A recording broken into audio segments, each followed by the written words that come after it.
उत्तल दर्पण में देखेंगे तो पहली स्थिति है जब वस्तु अनंत पर हो। बिल्कुल आसान सा है, जब वस्तु अनंत पर हो। देखो लिख लो पहले, पहला है जब वस्तु अनंत पर हो। जब वस्तु अनंत पर हो, तो जब वस्तु अनंत पर होता है तो प्रतिबिंब हमारा कहां पर बनता है? फोकस पर। बिल्कुल आसान है, इस प्रकार से हमारा उत्तल दर्पण होगा। ठीक है, ये हमारा मुख्य अक्ष हो जाएगा।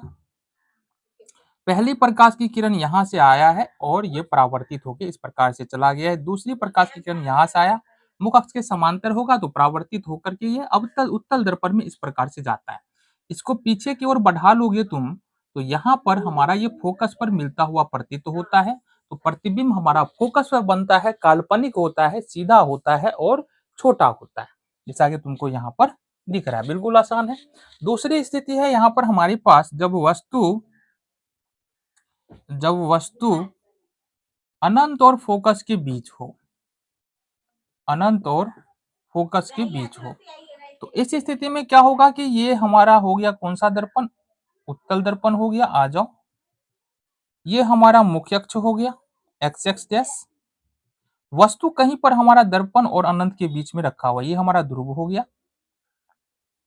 मान लो वस्तु यहाँ पर रखा हुआ है, तो पहली प्रकाश की किरण इस प्रकार से आया, इसको पीछे की ओर बढ़ाएंगे तो ये हमारा फोकस हो जाएगा। दूसरी प्रकाश की किरण सपोज ये सी पर जा रहा है, तो सी पर ये इस प्रकार से चला जाएगा। कहां पर? सी पर। ये सी है हमारा।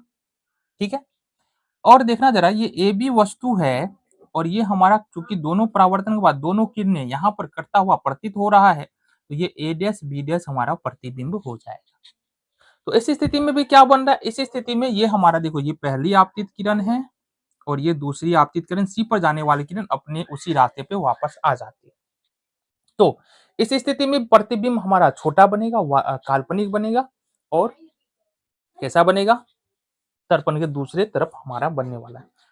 काल्पनिक छोटा और सीधा प्रतिबिंब हम यहाँ से प्राप्त करने वाले। ये था उत्तल दर्पण और अवतल दर्पण में प्रतिबिंब का निर्माण। अब आगे देखिए जरा, उत्तल दर्पण और अवतल दर्पण का प्रयोग कहां पर करते हैं और क्यों करते हैं।